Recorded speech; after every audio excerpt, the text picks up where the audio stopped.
સ્વામી રામતીર્થ હિમાલયના જન્મોત્રી અને ગંગોત્રી શિખરોના ભયંકર માર્ગ ઉપર એક સંન્યાસી હસ્તાંગાતા આનંદથી ચાલ્યા જાય છે. ક્યારેક બરફની વર્ષો થાય છે તો ક્યારેક ભયંકર વાવાઝોડું થાય છે, પણ એ મસ્તરામ તો પોતાની મસ્તીમાં જ મસ્ત છે. તેમની સાથે બે સાથીઓ પણ ચાલે છે. તેમના મુખ ઉપર મૃત્યુનો ભય ડોકાઈ રહ્યો છે. એકાએક જોશભેર બરફની વર્ષા શરૂ થાય છે. પેલા બેઉના મુખમાંથી એકદમ બોલાઈ જાય છે, હે રામ, બચાવો, હમણાં જ દટાઈ જઈશું. પેલા સંન્યાસીના હૃદયમાં કરુણા ઉપજી. તેમણે આકાશ તરફ હાથ ઊંચો કરી પ્રકૃતિને પડકાર કર્યો, એક થંભી જાઓ, તોફાનો! રામની આજ્ઞા છે.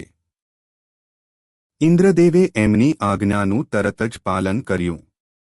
બરફનું એ ભયંકર તોફાન ક્ષણવારમાં શમી ગયું અને પેલા સાથીઓના હેશકશ ઠેકાણે આવ્યા. આ મહાન સંન્યાસી એ જ સ્વામી રામતીર્થ. એમનું નામ સાંભળતા જ એક દિવ્ય પુરુષની આકૃતિ આપણી સામે ઉપસી આવે છે. ગૌરવર્ણ, તેજસ્વી શાંત મુખમંડળ, શૂન્યમાં સ્થિર નિશ્ચલ આંખો, ભવ્ય લલાટ, મુંડિત મસ્તક તેમજ ભગવા વસ્ત્રમાં સજ્જ, એક વૃક્ષના થડને અઢેલીને ઊભેલી આકર્ષક દેહાકૃતિ.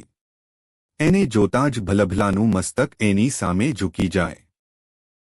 સ્વામી વિવેકાનંદની જેમ એમણે પણ ભારતની મહાન સંસ્કૃતિનો સંદેશ આખી દુનિયાને પાઠવ્યો. સ્વામી રામતીર્થ મહાન દેશભક્ત સંન્યાસી હતા.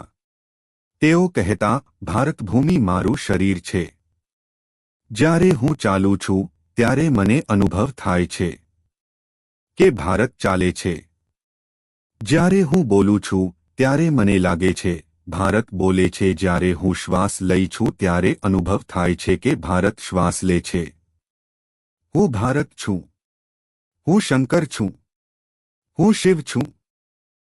કેવા સુંદર શબ્દો! કેવી ઉત્તમ દેશભક્તિ! સ્વામી રામતીર્થનું મૂળ નામ તીર્થરામ. વી. સમ. 1930ની દિવાળી, 22મી ઓક્ટોબર 1873 એમનો જન્મદિન. પંજાબ પ્રાંતનું નાનકડું મુરારીવાલા ગામ એ એમનું જન્મસ્થાન. મહાન સંત તુલસીદાસના પવિત્ર કુળમાં એ જન્મ્યા. કહેવાય છે કે એમના જન્મ સમયે મંદિરમાં ઘંટારવ થતો હતો અને સ્તોત્રગાથી વાતાવરણ ગુંજતું હતું. કેવો સુંદર સંયોગ! તીર્થરામના પિતા યજમાન વૃત્તિ કરી માંડ માંડ ગુજરાન ચલાવતા. તેમના દાદા જ્યોતિષી હતા. તેમણે તીર્થરામનું ભવિષ્ય ભાખ્યું. આ બાળક સ્વામી એક લોકોત્તર મહાત્મા બનશે અને લોકોદ્ધારનું મહાન કાર્ય કરશે. માત્ર 9 માસની કુમરી વયે જ તીર્થરામના ભાગ્યમાંથી માતાનું સોનેરી સુખ આથમી ગયું. બહેન તીર્થદેવીએ અને ફેઈ ધર્મકૌરે તેમનું ગોદથી પોષણ કર્યું અને હૃદયના પ્રેમથી પાલન કર્યું, છતાં માતાના દૂધના અભાવે તેમનું શરીર એકવડિયું જ રહી ગયું. તીર્થરામ 3 વર્ષના હતા ત્યારની એક વાત છે. એક વાર તેમના પિતા તેમને કથા સાંભળવા લઈ ગયા. કથા ચાલી ત્યાં સુધી તેઓ કથાકાર તરફ એકીટશે જોઈ રહ્યા. બીજે દિવસે કથાના સમયે મંદિરમાં ઘંટારવ શરૂ થયો અને તીર્થરામે તો રોવા માંડ્યું. કેમે કર્યું શાંત થાય જ નહીં. છેવટે તેમને લઈને તેમના પિતા કથામાં ચાલ્યા. તીર્થરામ તરત જ શાંત થઈ ગયા. બાળક શાંત થઈ ગયો છે એમ સમજી પિતાએ ઘર તરફ પાછું જવા માંડ્યું ને ફરી પાછું તીર્થરામનું રડવું શરૂ થયું. છેવટે તેમને કથામાં ફરી લઈ ગયા ત્યારે જ તે શાંત થયા. અને આ રોજનું બની ગયું. ઘંટારવ થાય, રુદન શરૂ થાય અને તેમને કથામાં લઈ જવાય ત્યારે જ તેઓ શાંત થાય. ગામની એકમાત્ર ઉર્દૂ શાળામાં તીર્થરામે પ્રાથમિક શિક્ષણના 5 વર્ષ પૂરા કર્યા. 5 વર્ષ તેમનો નંબર પહેલો. તેમની સ્મરણશક્તિ પણ જબરી. પછી તીર્થરામ ગુજરાનવાલાની મિશન હાઈસ્કૂલમાં દાખલ થયા. પૈસાનો સદંતર અભાવ, સાંકડી ભાંગી તૂટી ઓરડીમાં રહેવાનું, ગમે તેવા કપડાથી ચલાવવાનું અને ક્યારેક ક્યારેક 2 દિવસ સુધી ભૂખ્યા પણ રહેવાનું. એવી મુશ્કેલીઓ વેઠી તીર્થરામે અભ્યાસ કર્યો. તીર્થરામ એકવાર ગામના બજારમાંથી વિચાસવામી રોની ધૂનમાં ચાલ્યા જતા હતા. અચાનક તેમની નજર એક તેજસ્વી વૃદ્ધ સંત પર પડી. પહેલી નજરે જ તેમના મનમાં થયું કે એ સંતની સાથે વાતો કરું, તેમનો ચરણ સ્પર્શ કરું. આમ વિચારમાં ને વિચારમાં તેઓ ઘેર પહોંચ્યા, પણ આશ્ચર્ય, પેલા સંત પોતાના જ ઘરમાં બીજા ભક્તો સાથે જ્ઞાનચર્ચા કરી રહ્યા હતા. તીર્થરામ પણ મંડળીમાં બેસી ગયા. સંતની મધુર વાણી સાંભળતા જ પ્રભુવિરહની લાગણીથી તેઓ વ્યથિત બની ગયા અને મૂર્છિત થઈ ગયા. કેટલાકને એમ લાગ્યું કે શરીરની નબળાઈને લીધે એમ બન્યું હશે. ઉપાયો પણ એવા જ કર્યા, પણ બધા જ નિષ્ફળ. છેવટે બધાએ 1 કલાક સુધી ઓંકારનો ઉચ્ચાર કરતા તેમનામાં શુદ્ધિ આવી. સંતે તેમના માથે હાથ મૂક્યો અને હનો 3 વાર ઉપદેશ કર્યો. આ ઘટનાની તીર્થરામના જીવન ઉપર ઊંડી અસર થઈ. તીર્થરામમાં ઈશ્વર માટેની લગ્નની સાથે સાથે વિદ્યા માટેની લગ્ની પણ એટલી જ તીવ્ર હતી. હાઈસ્કૂલમાં પણ તેમણે પોતાનો પ્રથમ નંબર બરાબર જાળવી રાખ્યો. માત્ર 15 વર્ષની ઉંમરે તીર્થરામ પ્રથમ નંબરે મેટ્રિક પાસ થયા. હવે પિતાજીની ઈચ્છા હતી કે પુત્ર નોકરીએ લાગે અને ઘર ચલાવવામાં મદદ કરે, પણ તીર્થરામને તો જ્ઞાનના સરોવરમાં ધરાઈને નહાવું હતું.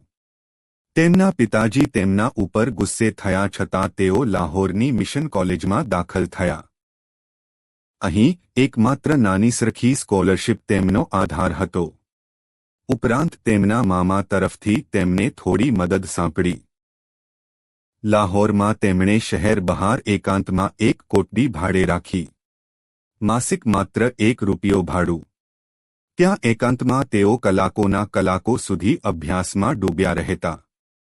દુન્યવી જીવનથી દૂર તેઓ પોતાના જીવનની કઠોર સાધનામાં લીન રહેતા. સ્વામી છતાં તેમનું મુખ ગુલાબના ફૂલની જેમ હંમેશા હસતું રહેતું. એકવાર તેમના મોટા ભાઈ ગુરુદાસજી લાહોર આવ્યા. તીર્થરામ તેમને લઈ પોતાની ઓરડીએ આવ્યા. તેમણે પહેલા થોડીવાર ઓરડીના બારણા ખટખટાવ્યા. ગુરુદાસજીએ પૂછ્યું, કેમ ભાઈ, બારણા ખટખટાવ્યા? તીર્થરામે હસતા હસતા કહ્યું, ભાઈ, ઘરમાં 2-3 નાગદેવ રહે છે. હું ઘરમાં પેસતા જ આ પ્રમાણે તેમને આગમનના સમાચાર આપું છું, જેથી તેઓ બહાર નીકળ્યા હોય તો દરમાં પેસી જાય. અંદર પેસતા જ ગુરુદાસજીએ સામેની ભીંતના દરમાં એક કાળો નાગ પ્રવેશતો જોયો. તીર્થરામે કહ્યું, નાગદેવ કેવા સમજીને દરમાં ચાલ્યા જાય છે. હું તેમને રોજ દૂધ આપું છું. તે મારી સાથે કેવા હળીમળી ગયા છે, ગુરુદાસજી તો જોઈ રહ્યા. જેમ તેમ કરીને તીર્થરામે કોલેજનું પ્રથમ વર્ષ તો પસાર કર્યું, પરંતુ બીજે વર્ષે તેઓ અનેક વાર બીમાર પડ્યા. વળી આ વર્ષે એક વિદ્યાર્થીએ તેમને ટકોર કરી, તીર્થરામ, તમે તો ગોસ્વામી તુલસીદાસના વંશજ છો. તમારે તો કોલેજમાં સંસ્કૃત શીખવું જોઈએ, ઉર્દૂ નહીં. તીર્થરામની સામે એક નવો પડકાર ઊભો થયો. તેમણે તે પણ સહર્ષ ઝીલી લીધો. તેમણે ફારસીને બદલે સંસ્કૃત વિષય લીધો. આ વિષય તેમને માટે સાવ નવો જ હતો. છતાં તેઓ ઇન્ટરમીડિયેટની પરીક્ષામાં આખી પંજાબ યુનિવર્સિટીમાં પ્રથમ આવ્યા. આથી તેમને સારી એવી સ્કોલરશિપ પણ મળી. પોતાની મદદ વિના પુત્ર પ્રગતિ કરી રહ્યો છે એ જોઈ હીરાનંદ મનમાં ને મનમાં ખૂબ ચીડાયા. તેમણે તીર્થરામના પત્નીને પણ તેમની પાસે પહોંચાડી દીધા. તેમણે કહ્યું, આ રહી તારી પત્ની. હવે તેને પણ સંભાળ. તીર્થરામને માથે આ એક મોટી જવાબદારી હતી, પરંતુ તેઓ ડગ્યા નહીં. તેમની જ્ઞાન પ્રાપ્તિની ઈચ્છા એવી તો અદમ્ય હતી કે તેઓ ઓછું ખાઈને, કપડાની કરકસર કરીને પૈસા બચાવતા, જેથી તે પૈસામાંથી રાત્રે વાંચવા માટે દીવામાં પૂરવા તેલ અને વાંચવાના પુસ્તકો ખરીદી શકાય. તેઓ દિવસના 18 કલાક વાંચતા. તેઓ કહેતા, પુસ્તકો, સારી સોબત અને પ્રાર્થના એ 3 માણસને ત્રિલોકનો સ્વામી બનાવે છે. અનેક મુસીબતોને પાર કરીને તીર્થરામ બી. 1 માં આવ્યા. તેમનો મુખ્ય વિષય ગણિત હતો. તેમનો ગણિત તરફનો પ્રેમ ઈશ્વર પ્રેમ જેટલો જ તીવ્ર હતો. આ જ વર્ષે તીર્થરામના ગણિતના એક પ્રાધ્યાપક બીમાર પડ્યા. તેમના બદલે તીર્થરામને હવે તેને પણ સંભાળ. તીર્થરામને માથે આ એક મોટી જવાબદારી હતી, પરંતુ તેઓ ડગ્યા નહીં. તેમની જ્ઞાન પ્રાપ્તિની ઈચ્છા એવી તો અદમ્ય હતી કે તેઓ ઓછું ખાઈને, કપડાની કરકસર કરીને પૈસા બચાવતા, જેથી તે પૈસામાંથી રાત્રે વાંચવા માટે દીવામાં પૂરવા તેલ અને વાંચવાના પુસ્તકો ખરીદી શકાય. તેઓ દિવસના 18 કલાક વાંચતા. તેઓ કહેતા, પુસ્તકો, સારી સોબત અને પ્રાર્થના એ 3 માણસને ત્રિલોકનો સ્વામી બનાવે છે. અનેક મુસીબતોને પાર કરીને તીર્થરામ બી.એ.માં આવ્યા. તેમનો મુખ્ય વિષય ગણિત હતો. તેમનો ગણિત તરફનો પ્રેમ ઈશ્વર પ્રેમ જેટલો જ તીવ્ર હતો. આ જ વર્ષે તીર્થરામના ગણિતના એક પ્રાધ્યાપક બીમાર પડ્યા. તેમના બદલે તીર્થરામને માથે તો જાણે આખું આભ તૂટી પડ્યું. શિષ્યવૃત્તિ બંધ થઈ ગઈ અને એ સ્થિતિમાં પત્નીનો નિર્વાહ પણ તેમણે કરવાનો હતો. અન્ય વિદ્યાર્થીઓ હાંસી ઉડાવવા લાગ્યા. વધારામાં તેમના પિતાએ તેમના ઉપર કઠોર પત્ર લખી બળતામાં ઘી હોમ્યું. આ પ્રસંગે તીર્થરામે લખ્યું, મારું હૃદય ભાંગી ગયું છે. મને લાગે છે કે દુઃખનો પહાડ મારા ઉપર તૂટી પડ્યો છે. આંખને અશ્રુપાત રેંકાતો નથી. તેમણે ઈશ્વરને પ્રાર્થના કરી.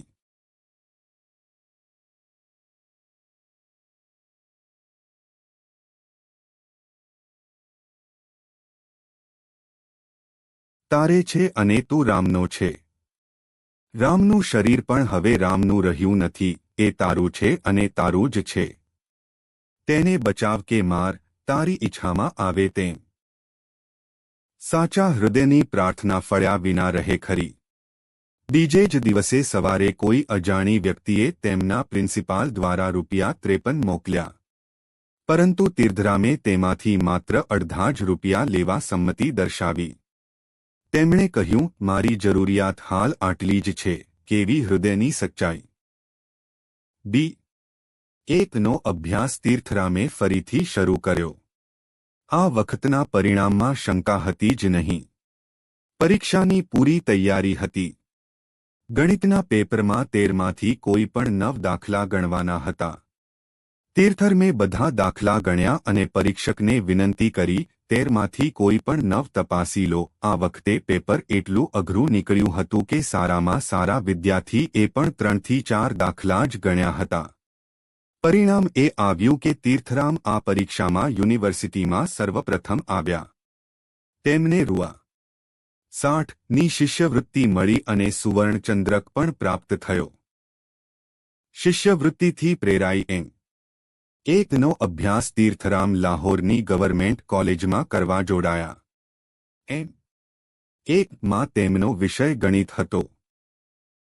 કરી તેમન્ય માટે એક તેમ. અભ્યાસ સાથે તેઓ મિશન કોલેજમાં થોડો સમય ભણાવવાનું કામ પણ કરતા. એક વાર તેમના પ્રિન્સિપાલે તેમને ટકોર કરી અને શરીર સુધારવા જણાવ્યું. ત્યારથી જાણે તેમનું જીવન જ બદલાઈ ગયું.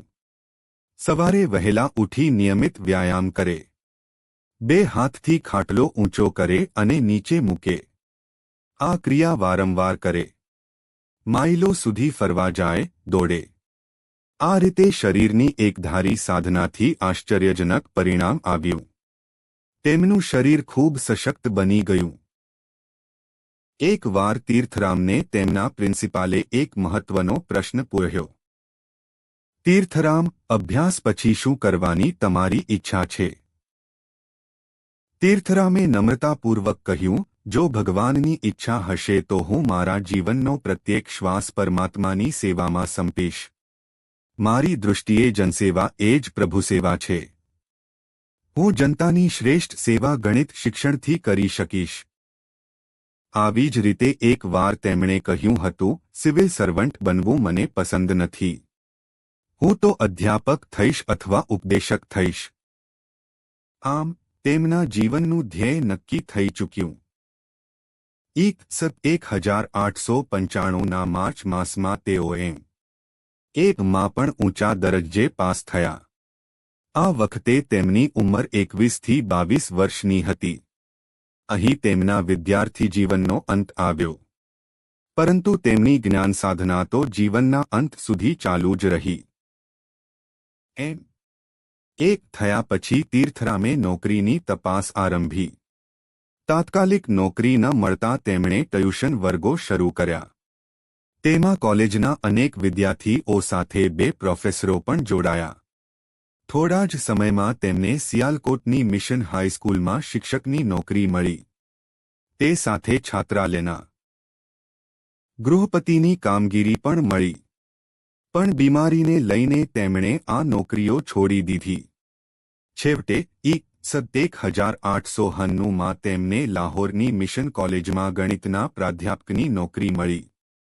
આમ પિતાથી તરહોડાયેલ તીર્થરામ એક આદર્શ વિદ્યાર્થીમાંથી આદર્શ પ્રોફેસર બન્યા. હવે તીર્થરામ લાહોરમાં કુટુંબ સહિત સારું એવું મકાન રાખી રહેવા લાગ્યા. માસિક રૂ. 200 જેટલી આવક શરૂ થઈ હતી. આ આવકમાંથી તેઓ માત્ર પોતાનું ગુજરાન ચલાવીને જ સંતુષ્ટ ન થયા. તેમણે તેમાંથી પોતાના પિતાજીને, ગુરુ ધન્નારામજીને અને ગરીબ વિદ્યાર્થીઓને પણ મદદ કરવા માંડી. ગણિતના આ પ્રાધ્યાપકની ગણિત વિષય ઉપર જબરી પકડ હતી. 18 આંકડાની એક સંખ્યાને 17 આંકડાની બીજી સંખ્યા વડે ગુણવાનું કામ તેઓ ચપટી વગાડતામાં મોઢેથી કરી દેતા. કેવી અદ્ભુત સિદ્ધિ! જોતજોતામાં તીર્થરામની પ્રોફેસર તરીકેની ખ્યાતિ ખૂબ જ પ્રસરી ગઈ. આ સુખની દશામાં પણ તીર્થરામ ઈશ્વરને ભૂલ્યા નહોતા. તેમનો ઈશ્વર તરફનો અનુરાગ તો દિનોદિન વધતો જ જતો હતો. ભગવદ્ ગીતા, યોગવાસિષ્ઠ, વેદાંત ઇત્યાદિનો અભ્યાસ ખૂબ જ વધી ગયો હતો. લાહોરની સનાતન ધર્મ સભાએ તેમને મંત્રી બનાવ્યા. એ સંસ્થા દ્વારા એમના અનેક વ્યાખ્યાનો ગોઠવાવા લાગ્યા. શ્રોતાઓમાં તેમની માંગ ખૂબ વધી ગઈ. હવે એક તરફ તેમનું ગૃહસ્થ જીવન શાંતિથી સ્વસ્થ રીતે ચાલતું હતું તો બીજી તરફ તેમની ઈશ્વર દર્શન માટેની તાલાવેલી ખૂબ જ વધી ગઈ હતી. એક વખત કૃષ્ણ અને ભક્તિ એ વિષય ઉપર વ્યાખ્યાન આપતા તેમને એટલો બધો અશ્નપાત થયો કે તેમના વસ્ત્રો ભીંજાઈ ગયા. આવી જ સ્થિતિમાં તેમને એક વાર કૃષ્ણના દર્શન થયા. તેમણે કહ્યું, હું સ્નાન કરતો હતો તે સમયે મને મારા શ્યામસુંદરના, કાલિયમર્દનના દર્શન થયા. મારા કૃષ્ણે છેક નજીક આવી મને આલિંગન આપ્યું અને તે અદૃશ્ય થઈ ગયો. અરસામાં દ્વારકાની શારદા પીઠના શંકરાચાર્ય કાશ્મીર જતા લાહોરમાં થોડોક સમય રોકાયા.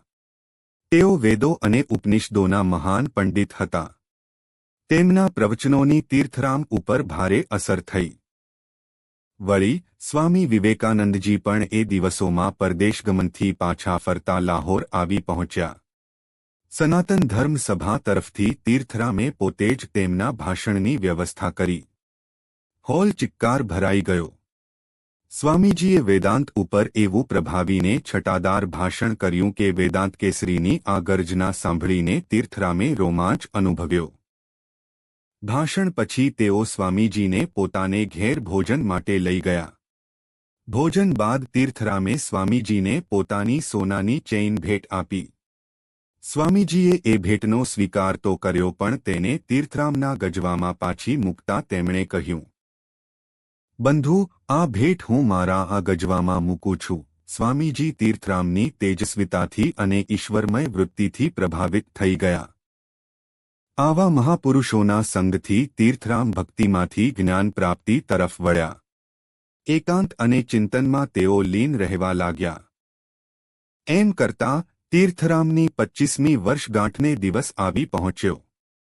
દિવાળીના એ પવિત્ર દિવસે તેમણે ઈશ્વરને તન્મનજીવન સમર્પણ કરવાનો સંકલ્પ કર્યો. એની જાણ તેમણે પોતાના પિતાજીને અને ધન્નારામજીને પણ કરી. બેઉએ તેમને સંકલ્પ બદલવા સમજાવતા પત્રો લખ્યા પણ તેઓ ચલિત થયા નહીં. હવે તેઓ ગૃહસ્થાશ્રમમાં પણ સંન્યાસી જેવું વર્તન રાખતા. તેમણે પોતાની પત્નીને પણ વેદાંતનું શિક્ષણ આપીને ઈશ્વર તરફ પ્રેરી હતી. તે ફૂલ લાવતી, ધૂપદીપ કરતી અને આત્માનંદમાં નિમગ્ન રહેતી.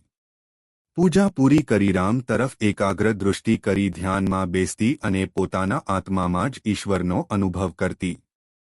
બંનેએ દેહભાવ ત્યાગી આત્મભાવનો દીપ પ્રગટાવ્યો હતો.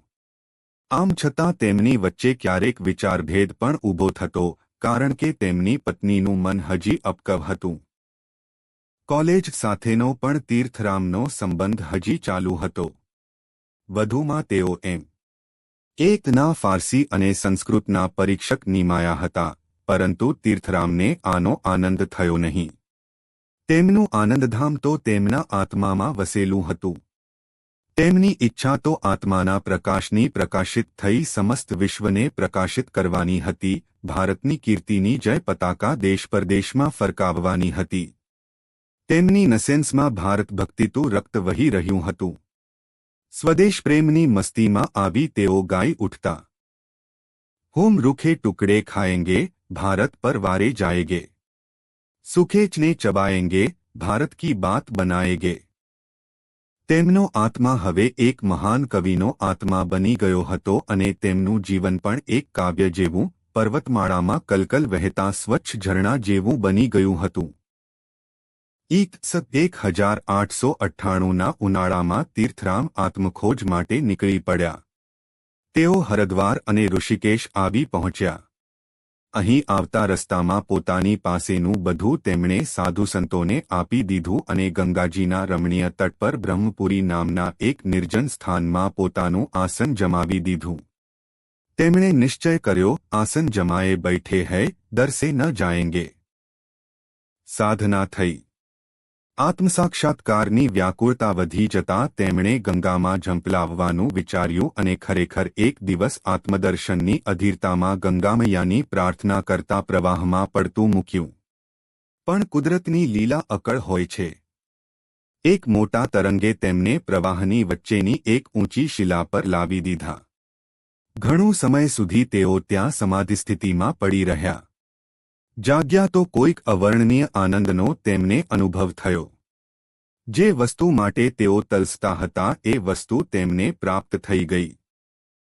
આત્મસાક્ષાત્કારની મહાન સિદ્ધિ પ્રાપ્ત કરી તેઓ લાહોરમાં આવ્યા. કોલેજનું અધ્યાપન કાર્ય ફરી શરૂ થયું. પણ હવે તેમનામાં ઘણો બદલ થઈ ગયો હતો. ભણાવતા પણ કૃષ્ણલીલાનું વર્ણન શરૂ થઈ જતું હતું. વેદાંતની મસ્તી આવી જતી હતી. એક વાર આવી જ મસ્તીમાં તેમણે કહી નાખ્યું, ઓ ખ્રિસ્તીઓ! જુઓ, તમારો ઈસુ ખ્રિસ્ત તમારી સામે ઊભો છે. કોલેજના પાદરીસ એલ્હા, એને આ ક્યાંથી ગમે? તેમને ખોટું લાગ્યું. તેમણે તીર્થરામને બીજે નોકરી શોધી લેવા જણાવી દીધું. તેમને બિચારાઓને શી ખબર કે એક દિવસ અમેરિકાનું ખ્રિસ્તી જગત આ જ પુરુષનો જીવતા ઈસુ ખ્રિસ્તીના રૂપમાં આદર કરશે. આ પ્રસંગથી તીર્થરામ તો ખુશ થયા. તેમણે લાહોરની ગવર્મેન્ટ કોલેજમાં 2 કલાકની અનુકૂળ નોકરી મેળવી લીધી. 1899ના ઉનાળામાં તીર્થરામ કાશ્મીર અને અમરનાથની યાત્રાએ ઉપડ્યા. આ યાત્રા દરમિયાન તેમનો અનેક વિદ્વાનો સાથે મેળાપ થયો. તેમણે તીર્થરામના જ્ઞાનનો ફેલાવો કરવા એક માસિક પત્ર શરૂ કર્યું. એનું નામ અલિફ રાખ્યું. તેના માત્ર 3 જ અંકો પ્રકટ થયા છતાં દેશભરમાં તેને સારો એવો આવકાર મળ્યો. હવે તીર્થરામના મનમાં વૈરાગ્યનો આવેગ એટલો તો તીવ્ર બન્યો કે તેઓ નોકરી છોડી સંન્યાસ લેવા આતુર થયા. લાહોરના તેમના અનેક મિત્રોએ, વિદ્યાર્થીઓએ અને ભાવિકોએ તેમને ભાવભરી અશ્રુમય વિદાય આપી. આ સમયે તેમના પત્ની હઠ કરી પોતાના 3 નાના સંતાનો મદન, બ્રહ્માનંદ અને સુભદ્રાસહિત તેમની સાથે થયા. ઉપરાંત અન્ય ભક્ત મંડળી પણ તેમની સાથે થઈ. મંડળી હરદ્વાર આવી પહોંચી. તેમના મોટા પુત્ર મદન ગોસ્વામીએ આ યાત્રાનો એક રોમાંચક પ્રસંગ સુંદર રીતે વર્ણવ્યો છે. તેઓ કહે છે, અમે નાવમાં ગંગા પાર કરી રહ્યા હતા. યાત્રા માટે ઉપડતા પહેલા પિતાજીએ માની પાસે જે કાંઈ ઘરેણાં હતા તે બધા ગંગાજીમાં પધરાવી દેવા કહ્યું. માએ એમ કર્યા પછી જ તેને પોતાની સાથે આવવા દીધી. એ સમયે મારો 3 વર્ષનો ભાઈ બ્રહ્માનંદ ન્યુમોનિયાથી પીડાતો હતો. જ્યારે નૌકાધારમાં પહોંચી ત્યારે પિતાજીએ માને કહ્યું, શું હું બાળકને, બ્રહ્માનંદને, ગંગાજીને અર્પણ મસ કરું? માએ વાત સ્વીકારી લીધીને પિતાજીએ પુત્રને પકડીને નદીના પાત્રમાં ડૂબાડ્યો અને તરત જ બહાર કાઢી લીધો. નાવમાં બેઠેલા યાત્રીઓના કલેજા ક્ષણભર કંપી ઉઠ્યા, પરંતુ આશ્ચર્ય! એ બાળક બિલકુલ સાજોતાજો થઈ ગયો. પછી પિતાજી અને અન્ય સાથીઓએ પણ પુસ્તક સિવાયનું બધું જ ગંગાર્પણ કરી દીધું. તેમણે હવે બધું ભગવાન પર છોડી દીધું. બધા ટિહરી પાસેના ગંગા કિનારે આવેલ શેઠ મુરલીધરના બગીચામાં પહોંચ્યા. 1 માસ વીત્યા. ક્યારેક ક્યારેક તો તીર્થરામ ઉઘાડા પગે ઉઘાડા શરીરે 60 માઇલ સુધી ફરી આવતા. એક દિવસ તો 24 કલાકમાં 80 માઇલની મજલ કાપી હતી. તેઓ મસ્તરશામાં રહેતા હતા. ક્યારેક ગાતા, ક્યારેક પ્રણવ 36 ગુંજન કરતા, ક્યારેક એવું તો હસતા કે તેમનું હાસ્ય દૂર દૂર સુધી સંભળાતું. જંગલી પશુઓ પણ તેમના પ્રણવગુંજનથી 32 સ્વામી રામતીર્થથી શાંત થઈ જતા અને આનંદમાં આવી જતા. એક વાર રાત્રે અકસ્માત તેઓ ઉત્તરકાશી તરફ ચાલી નીકળ્યા. કોઈને આની ખબર ન પડી. કાજળકાળી અંધારી રાત હતી અને વર્ષા પણ ચાલુ હતી. સામે કાંઈ પણ દેખાતું નહોતું. પ્રચંડ શિલાઓ, ઊંડી ખાઈઓ, ભયંકર જંગલ, હિંસક પશુઓ, તોફાની જલપ્રવાહ, ઊંચી પહાડી અને ઝરણું એ બધાની ચિંતા કર્યા વિના તેઓ નિયત સ્થાને પહોંચ્યા અને અમુક સમય બાદ પાછા આવી ગયા. પરંતુ આ પ્રસંગથી તેમના પત્ની ખૂબ જ ગભરાઈ ગયા. છેવટે તો સ્ત્રી હૃદય હતું ને. તેમણે ઘેર પાછા જવાની ઈચ્છા દર્શાવી. તીર્થરામે તે બધાને ઘેર પાછા રવાના કરી દીધા. મહિનાઓ વીત્યા.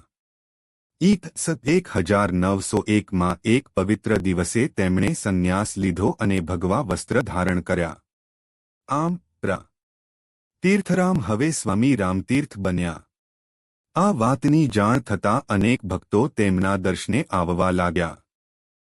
સ્વામી રામતીર્થ આ પછી પોતાના એક શિષ્ય નારાયણ સ્વામી સાથે હિમાલયમાં વિચરણ કરવા લાગ્યા. તેમણે વસિષ્ઠ ગુફા, વ્યાસાશ્રમ, ત્રિગુણી નારાયણ, બદ્રીનાથ અને કેદારનાથમાં ખડે પગે તપ કર્યું. એક વાર તેઓ સુમેરુ પર્વતનું આરોહણ કરવા ઉપડ્યા. તેમણે માત્ર એક લંગોટી જ પહેરી હતી. 5 દૃષ્ટપુષ્ટ પહાડી માણસો ગરમ કપડાં પહેરી તેમની સાથે ચાલ્યા. રસ્તામાં 3-4 વાર શિશુરૂપમાં વહેતી યમુનાને પાર કરી એટલામાં તેમના માર્ગમાં 80થી 100 ફૂટ ઊંચી એક હિમશિલા અવરોધ બની ખડી થઈ. એકદમ સીધા 2 શિખરો દિવાલની જેમ રામ બાદશાહનો માર્ગ રોકીને જાણે ઊભા હતા. તેમણે તેની પરવા કરી નહીં. પશ્ચિમ તરફની દિવાલ ઉપર ચઢવાનું શરૂ કર્યું. કાંટાળા ગુલાબની ડાળીઓને પકડીને કોમળ ઘાસના મૂળમાં 34 સ્વામી રામતીર્થ પગ ઠેરવીને તેઓ શરીરને બચાવતા હતા. એક એક ક્ષણ જાણે મૃત્યુનો સાદ પાડતી હતી. સુમેરુથી પાછા ફર્યા બાદ તેઓ મથુરા આવી પહોંચ્યા. તેમની તેજટાને નિહાળીને ટિહરીના રાજા અત્યંત પ્રભાવિત થયા. રાજાએ તેમને જાપાનમાં યોજાયેલી વિશ્વધર્મ પરિષદની માહિતી આપી અને તેમને તેમાં ભાગ લેવા વિનંતી કરી. યાત્રાની વ્યવસ્થાની બધી જવાબદારી રાજાએ પોતે સંભાળી લીધી. 28મી ઓગસ્ટ 1902ના રોજ કલકત્તાથી સ્ટીમરમાં બેસી સ્વામી રામ નારાયણ સ્વામી સાથે જાપાનમાં હિન્દુ ધર્મનો ડંકો બજાવવા ચાલી નીકળ્યા. તેઓ જાપાનના યોકોહામા બંદરે ઉતર્યા. પણ તેમને ખબર પડી કે ત્યાં કોઈ પરિષદ થવાની નથી. તેઓ એ જાણી ખડખડાટ હસી પડ્યા. પછી તો તેમણે જાપાનમાં ટોકિયો વગેરે અનેક સ્થાનોમાં જઈ વેદાંતનો ઉપદેશ કર્યો. જાપાનવાસીએ તેમના વ્યક્તિત્વથી અને વક્તવ્યથી ખૂબ પ્રભાવિત થયા. ત્યાંના એક પ્રાધ્યાપકે કહ્યું, હું ઇંગ્લેન્ડના પ્રો. મેક્સમુલરને ત્યાં અનેક પંડિતોને મળ્યો છું પરંતુ આવી મહાન વ્યક્તિ મેં ક્યાંય જોઈ નથી. તમે તો વેદાંત દર્શનની સાક્ષાત મૂર્તિ રૂપ છો. ત્યાંની અનેક સ્ત્રીઓ તો તેમની પાછળ પાગલ થઈ ઉઠી. ત્યાં પૂર્ણસિંહ નામનો એક ભારતીય યુવાન તેમન શિષ્ય બન્યો. તેણે સંન્યાસ લઈ તેમના ઉપદેશને જાપાનમાં પ્રચાર કર્યો. જાપાનથી સ્વામી રામ અમેરિકા જવા ઉપડ્યા. સાન ફ્રાન્સિસ્કો બંદર ઉપર એક વહાણ આવી ઊભું. બધા ઉતારુઓ ઉતરવાની તૈયારીમાં પડ્યા, પણ એક ભારતીય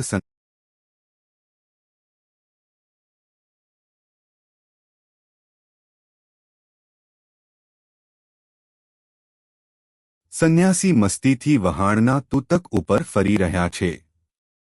તેમને આમ નિરાંતે ફરતા જોઈ એક ઉતારુને નવાઈ લાગી. તેમની પાસે જઈ પૂછ્યું,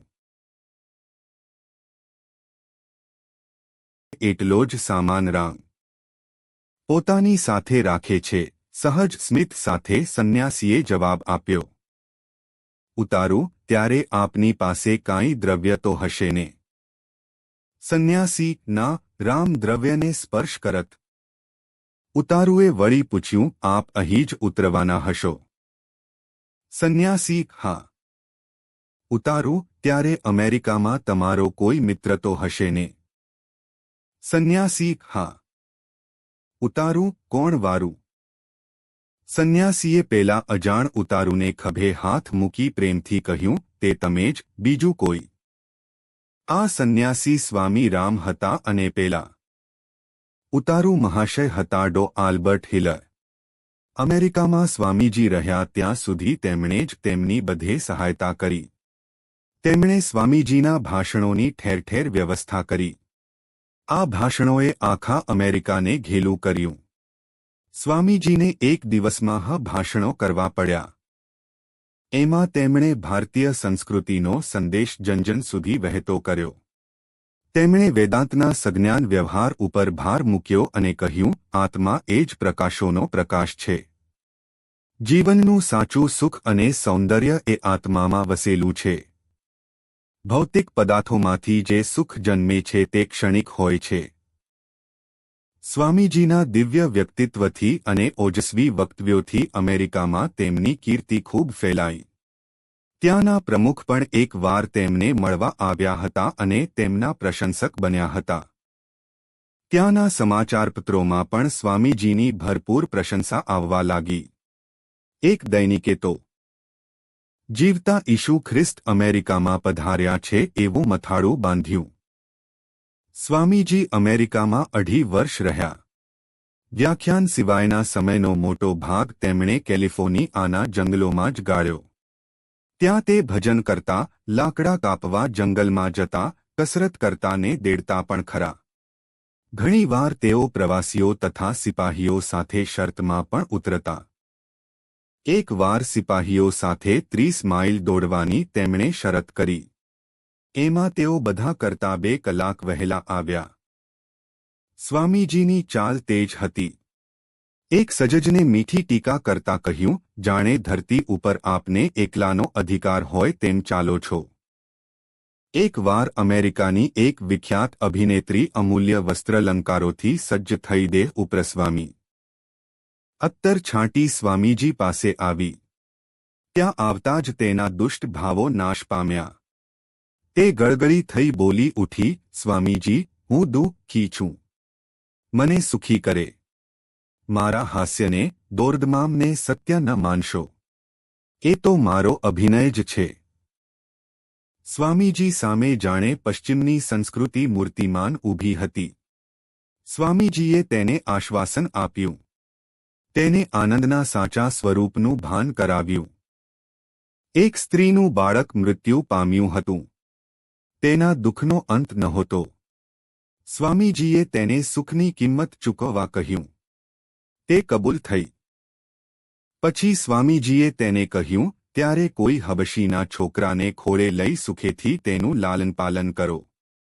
રામના રાજ્યમાં સુખની આ છે કિંમત. પેલી સ્ત્રી પ્રથમ તો ચમકી ઉઠી, પરંતુ તેણે તેમ કર્યું અને સુખી થઈ. અમેરિકાના અનેક નરનારી સ્વામીજીના અનુચાથી બની ગયા. ઘણાને તેમણે ચંપા, નારદ, ગંગા, સૂર્યાનંદ એવા ભારતીય નામો પણ આપ્યા.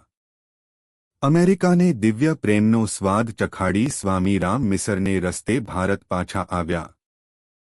મિસ્રમાં એક ભવ્ય મસ્જિદમાં તેમણે ફારસી ભાષામાં વેદાંતનો નાદ ગુંજતો કર્યો અને મિસ્રવાસીઓના હૃદય જીતી લીધા.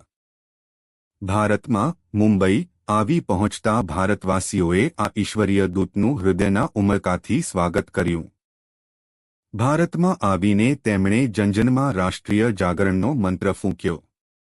તેમણે કહ્યું, શું હજુ એ સમય નથી આવ્યો કે આપણે ભારત માતાની જીવતી જાગતી મૂર્તિમાં પ્રાણ અને શક્તિનો સંચાર કરીએ? પહેલા આપણે આપણા હૃદય એક કરી લઈએ. પછી આપણા હાથ, પગ, મન એક થઈને કાર્ય કરવા લાગશે. તેમણે સ્વદેશ ભાવનાનું અમૃત ઢોળતા કહ્યું, ભારતવાસી, કહી દે કે ભારત માતા એ જ મારી ગંગા, એ જ મારી કાવેરી અને એ જ મારી કાશી. તેમણે ભવિષ્યવાણું કરી, ભારતને સ્વતંત્ર કરવું પડશે અને એ સ્વતંત્ર થઈને જ રહેશે. જુઓ, હવે સૂર્ય પૂર્વ દિશા તરફ આગળ વધી રહ્યો છે. જાપાનમાં જાગૃતિનું પરોઢ પ્રગટી ચૂક્યું છે અને ભારતમાં પ્રકાશ ફેલાવાની તૈયારીમાં છે. ભારત અવશ્ય જાગૃત થશે. આ કુદરતનો નિયમ છે. વિશ્વાસ રાખો કે 20મી સદીના મધ્યકાળમાં ભારત પોતાની આળસ ખંખેરી પૂર્ણ શક્તિ સાથે બેડું થશે અને તે મહાન સમૃદ્ધિ અને ગૌરવથી સંપન્ન થશે. રાષ્ટ્રભાવનાનો ફેલાવો કરતા સ્વામીજી ભારતભરમાં ઘૂમી રહ્યા હતા. અચાનક તેમને ખબર પડી કે છુપી પોલીસના 2 માણસો તેમની પાછળ છે. રામે તેમને ઓળખી લીધા. તેમને કહ્યું, મારા દેશબંધુઓ, તમે રામની છુપી તપાસ કરવા આવ્યા છો ને? લો, રામ તમારી સામે હૃદય ખોલીને જ બેઠો છે. આ સાંભળતા જ પેલા બેઉ શર્મિંદા બનીને ચાલતા થયા. ભારતમાં ફરતા ફરતા સ્વામીજી પુષ્કરતીર્થ આવ્યા. અહીંના સરોવરમાં સ્નાન કરવાનું એમને ખૂબ ગમતું. સરોવરમાં મગરોનો ભય હતો છતાં પોતાની સાથેની એક લાકડીને સરોવરમાં છૂટી મૂકી તેઓ નિર્ભય રીતે સ્નાનનો આનંદ લૂંટતા. તેઓ કહેતા, આ લાકડી તો જાદુઈ દંડી છે. તેનાથી મગરો નાસી જાય છે. પુષ્કરજીથી સ્વામીજી ધર્મ પ્રચાર કરતા હરદ્વાર આવ્યા. અહીં તેઓ બીમાર પડ્યા. એવામાં તેમના પૂર્વાશ્રમના ધર્મપત્ની ઓરમાનમાં અને પુત્ર બ્રહ્માનંદ મળવા આવ્યા. બાળક બ્રહ્માનંદે સ્વામીજીને નમસ્કાર કરતા કહ્યું, સ્વામીજી, હું મારા પાઠ સંભળાવું.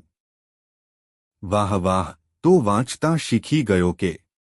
બહુ સરસ, એમ કહી સ્વામીજીએ તેના પાઠ આનંદી સાંભળ્યા અને પૂર્ણસિંહ પાસે તેને દ્રાક્ષ અપાવી. સ્વામીજી પત્ની સાથે તો મૌન રહ્યા પણ પોતાના પિતાશ્રીને હસતા હસતા કુટુંબીજનોના કુશળ પૂર્યા. થોડીવારે બધા રામના દર્શન કરી આંસુભરી આંખે ધન્યતા અનુભવતા વિદાય થયા. માંદગીમાંથી ઉઠ્યા પછી તેઓ હિમાલયના વ્યાસાશ્રમ નામના એકાંત સ્થાનમાં આવી વેદોના અભ્યાસમાં લાગ્યા. અહીં 1 વર્ષ દરમિયાન તેમના સ્વભાવમાં ખૂબ ગંભીરતા આવી ગઈ. આ પછી સ્વામીજી ત્યાંથી 25 માઇલ દૂર વશિષ્ઠાશ્રમમાં પણ કુટી બનાવી રહેવા લાગ્યા. આ સ્થાન 13,000 ફીટની ઊંચાઈએ ભયંકર વનના એકાંતમાં આવેલું છે. એની એક બાજુની ગુફામાં એક ભયંકર નાગ રહેતો હતો અને સામેની ગુફામાં એક વાઘ રહેતો હતો. જ્યારે સ્વામીજી સમાધિમાં લીન થતા ત્યારે વાઘ તેમની નજીક આવતો અને દર્શન કરી પાછો ફરતો. અહીં સ્વામીજી માત્ર થોડું દૂધ લેતા અને અધ્યયનમાં ડૂબ્યા રહેતા. આ અરસામાં ભક્ત પૂર્ણસિંહ તેમના દર્શને આવ્યા. તેમને વિદાય આપતા રામે તેમને કહ્યું, બસ, રામ હવે મૌન થઈ જશે. લાડભર્યા શબ્દોમાં પૂર્ણજીએ કહ્યું, પણ હું તો આપને પજવીને મૌનને ભંગ કરાવીશ. સ્વામીજીએ આંખો લાલ કરી કહ્યું, વ્રતધારીને ફરી કોણ બોલાવી શકે છે? મૌન. શિયાળા પછી રામે દિલ્હી નજીક માલીદેવલ નામના સ્થાનમાં એકલા રહેવાનું પસંદ કર્યું. દિલ્હીના મહારાજાએ તેમને ત્યાં એક કુટીર બંધાવી આપી. સ્વાવર્ષન રામસ્વામી રામતીર્થ. રોગીની ગુફામાં રહી અધ્યયન કરવા કહ્યું. છૂટા પડતા તેમણે કહ્યું, બેટા, રામ હવે મૂંગો થઈ જશે. ગભરાઈશ નહીં. વેદાંતની સાક્ષાત મૂર્તિ બનજે, એમ કહી રામે વિદાય લીધી. બરાબર 5મે દિવસે રામ ગંગાજીમાં સ્નાન કરવા ગયા. તેમનો રસોઈયો ભોલારામ તેમની સાથે હતો. તે કિનારે બેઠો હતો. રામે પાણીમાં ડૂબકી મારી તરત જ તેઓ એક ભમરીમાં ફસાઈ ગયા. પાણીનો વેગ ખૂબ હતો, તેથી ઘણા પ્રયત્નો છતાં તેઓ ભમરીમાંથી બહાર નીકળી ન શક્યા. છેવટેઓ કહેતા તેઓ ગંગાજીની જલધારામાં સમાધિસ્થ થઈ ગયા.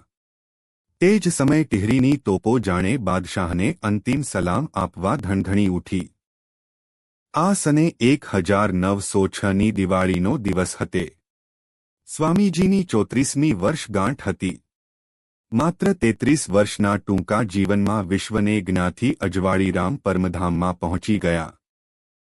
3 દિવસ બાદ તેમનું શરીર ગંગાજીમાંથી પદ્માસનની સ્થિતિમાં હાથ લાગ્યું. મૃત્યુની થોડી ક્ષણો પહેલા જ સ્વામીજીએ લખ્યું હતું, ઓ મૃત્યુ, ઈચ્છા હોય તો આ શરીરને લઈ જા. મને તેની જરાય પરવા નથી. કાર્ય માટે મારી પાસે અનેક શરીરો છે. હું પ્રકાશના દિવ્ય તેજસ્વી કિરણોને ધારણ કરી ચેંથી જીવી શકું છું. વહેતા સરિતારણાની જેમ હું અહીંથી બધે વિચરણ કરી શકું છું. હું તોફાની વાયુ પણ છું. મારા સુંદર રૂપો રોજરોજ બદલાયા કરે છે. આ જ રૂપમાં હું પર્વતના ઊંચા શિખરો ઉતરીને આવ્યો, ફૂલોને હસાવ્યા, બુલબુલોને રડાવ્યા, બારણા ખટખટાવ્યા, સૂતેલાને જગાડ્યા, કોઈના આંસુ લૂહ્યા, કોઈનો ધૂંઘટ ખોલ્યો, આને હેડ્યો, એને હેડ્યો, અને લો, અંતિમ નમસ્કાર. હું ચાલ્યો. હવે હું પાછો ફરી શકતો નથી.